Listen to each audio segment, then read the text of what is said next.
Alright, let's see what kind of soil we can pull out of these seats here. As you can see, the majority of it is right here. There might have been a car seat right here that was removed.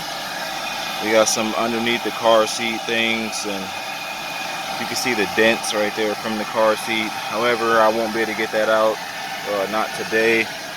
But let's see what we can pull out of here.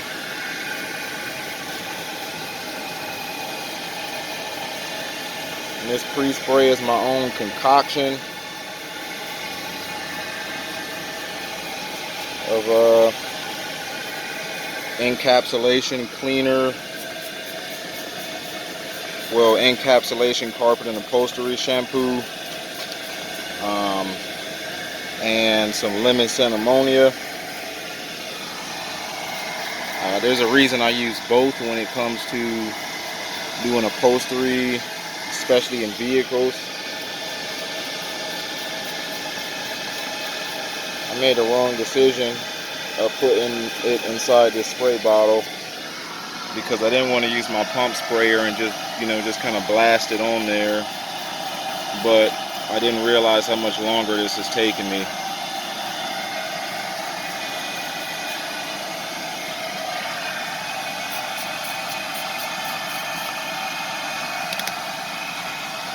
Hold on. Alright.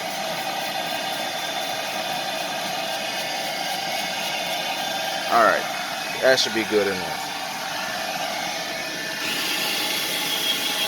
Because of the kind of upholstery tool I'm using, I want to agitate first. I'm using a jetless tool, and the jet on the jetted upholstery tool usually acts as agitation, but because I'm not using a jet, I kind of need this to dry fast.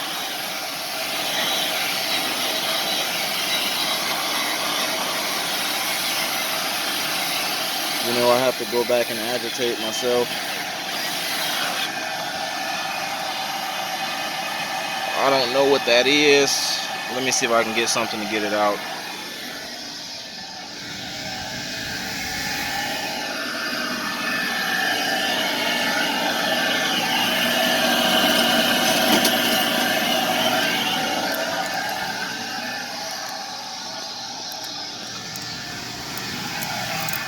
The little vice grips won't do.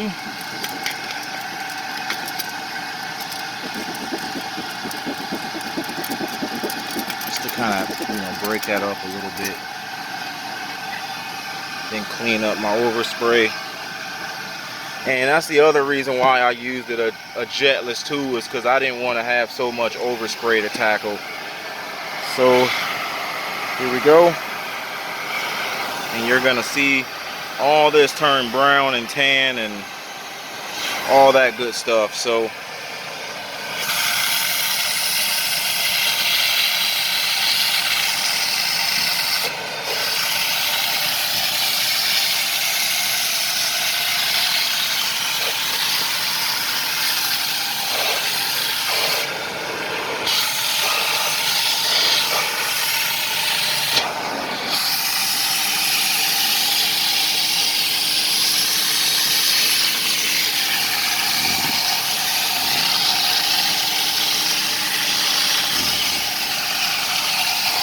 I've been getting a lot of people to ask me to make videos about how to clean upholstery.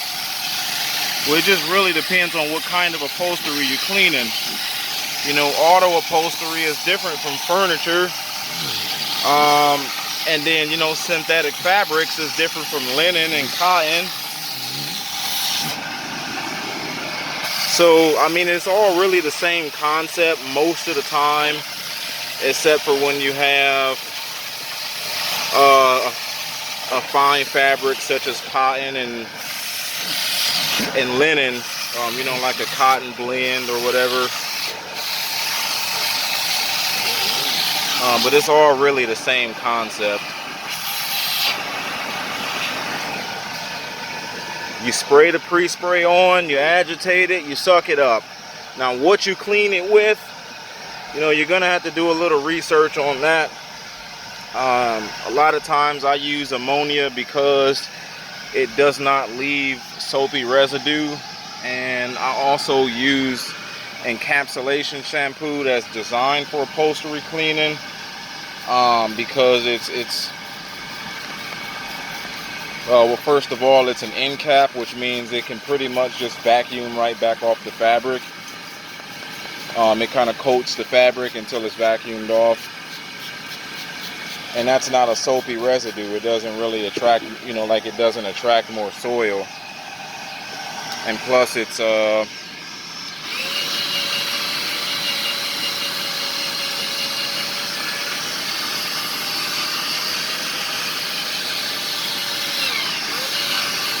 plus it's designed for upholstery cleaning, so the pH level is what's needed for upholstery. It's more close to pH neutral. Ammonia is high pH, but because it evaporates, it doesn't leave the upholstery in a high pH state. So it goes back to that pH neutral state.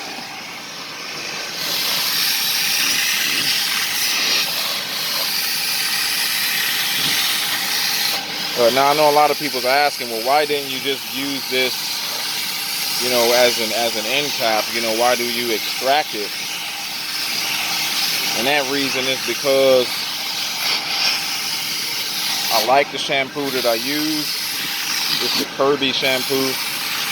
It costs about $30 a gallon though. But if any chemicals get left behind, I know that it can come out, without having to be rinsed out. So